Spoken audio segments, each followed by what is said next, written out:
Dulu, waktu saya awal-awal galbay, ya, saya tidak pernah takut dengan DC pinjol, bahkan dengan perusahaan pinjolnya pun saya tidak pernah takut, ya. Ora umum pokoknya, ya.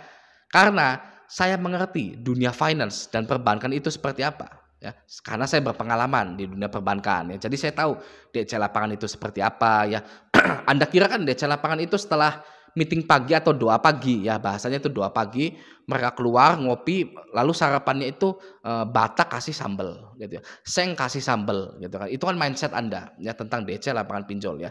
Tapi saya berani jamin ya bahwa mereka itu masih makan nasi ya. Saya berani jamin. Ya, saya berani mempertaruhkan apapun ya. Kita taruhan apapun, taruhan rumah, taruhan mobil, taruhan motor ya.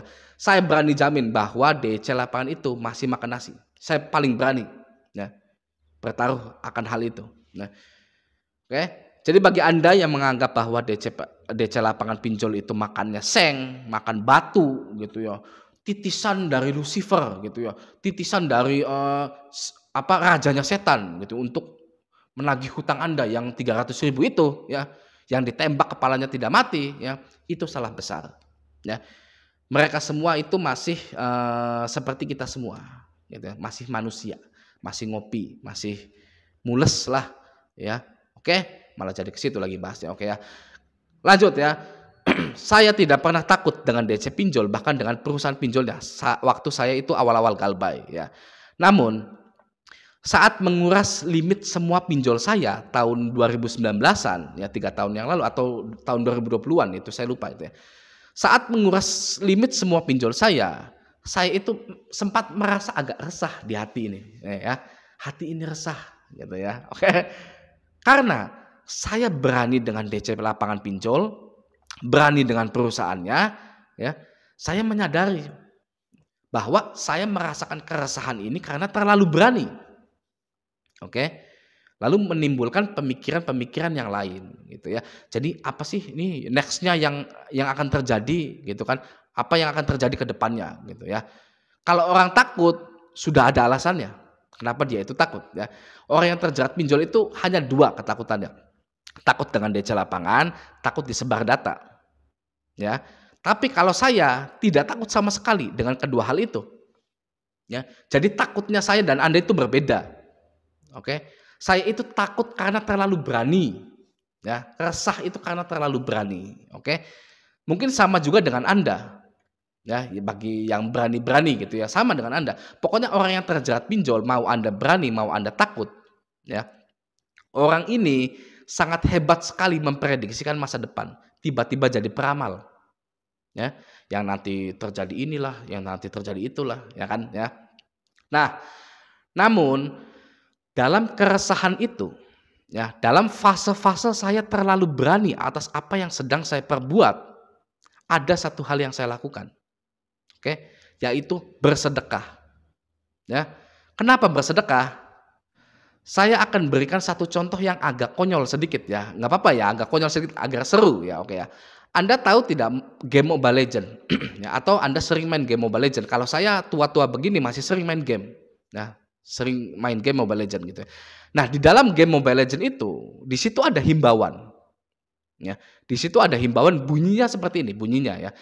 Jika tim Anda sedang berada di posisi yang kalah, ya, dan Anda tidak tahu apa yang harus Anda lakukan dalam pertandingan game itu, maka bantu tim Anda dengan cara menghancurkan atau meng-clear monster-monster atau creep-creep yang ada di dalam game itu. Ya, kenapa? Agar poin tim Anda tidak kalah dari tim lawan. Oke, sehingga tim Anda kemungkinan bisa menang. Oke, yang mana Anda itu bersedekah kepada tim Anda agar tim Anda bisa menang. Ya, konyol ya, lucu ya, lucu sekali ya. Tapi menurut saya itu masuk akal. Ya, itu adalah bentuk sedekah ketika kita tidak tahu apa yang harus dilakukan. Sama seperti saya dulu, saya terlalu berani, ya, terlalu berani dengan DC lapangan dengan perusahaannya. Sampai saya itu tidak tahu apa yang harus dilakukan. Maka dari itu saya sedekah, ya. Oke, itu contoh konyolnya ya dalam game seperti itu ya. Sekarang kita ke yang kualitasnya agak tinggi sedikit lah ya. Kenapa bersedekah? Gitu ya. Yang pasti ya bagi Anda nih perhatikan ya. Sedekah itu menolak bala. Ya, menolak bala. sangat ampuh sekali menolak bala. Oke. Jika Anda sakit atau sedang ada masalah, masalah pinjol misalkan ya, sedekah, percaya saya, ya. Jika Anda sudah bersedekah dan belum juga sembuh atau belum juga selesai masalahnya, sedekah lagi yang banyak. Ya, tenang saja. Saya bukan akhir video ini sedekah ke rekening saya, tidak, ya. Tidak, tenang saja. Saya tidak butuh uang dari Anda. Ya, saya tidak seperti itu. Ya, di akhir-akhirnya itu silakan sedekah ke rekening saya gitu kan. Saya tidak seperti itu ya, oke. Kita lanjut ya. Nah, jadi jika Anda sedang ada masalah pinjol, ya sedekah. Ya, sedekah percaya saya, oke. Ini adalah tentang salah satu keajaiban sedekah ke anak yatim. Saya mau beritahu Anda, ya. Yang di atas sedang mendengarkan doa dari orang-orang atau anak-anak yatim yang pernah Anda beri sedekah. Contohnya seperti ini. Ya, Anda sedekah, nah, sedekah, ya. Uang sedekah Anda itu lalu dialokasikan, ya, dialokasikan ke panti asuhan anak yatim. Oke. Anak yatim itu ya, saya jamin mereka selalu berdoa untuk orang-orang yang sudah memberikan sedekah kepada mereka. Ya, pasti seperti itu. Mereka itu setiap hari berdoa untuk orang-orang yang sudah bersedekah ke mereka. Ya. Isi doanya kurang lebih seperti ini. Nah, isi doanya nih ya.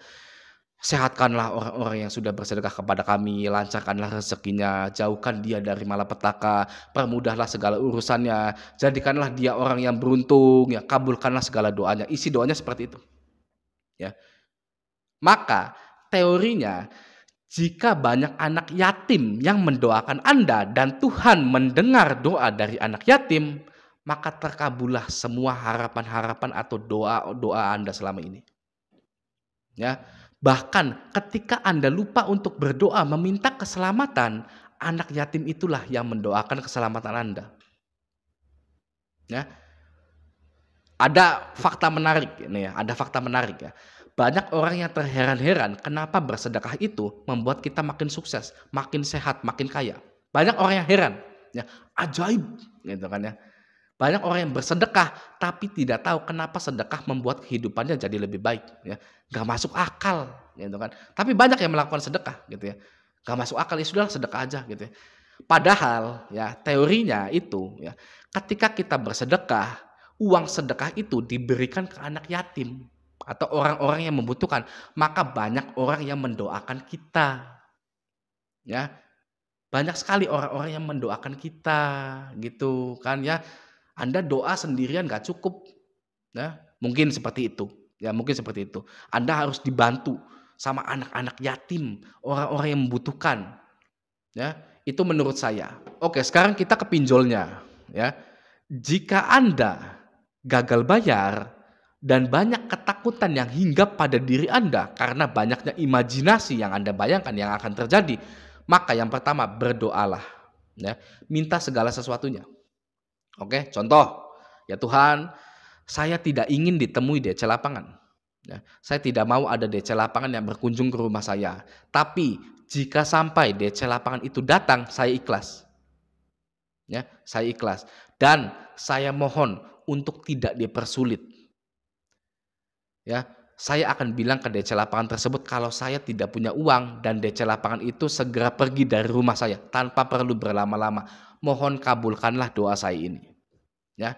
Lalu setelah Anda berdoa, Anda sedekah, ya, semampu Anda. Oke. Bersedekah itu bukan untuk orang kaya saja, ya.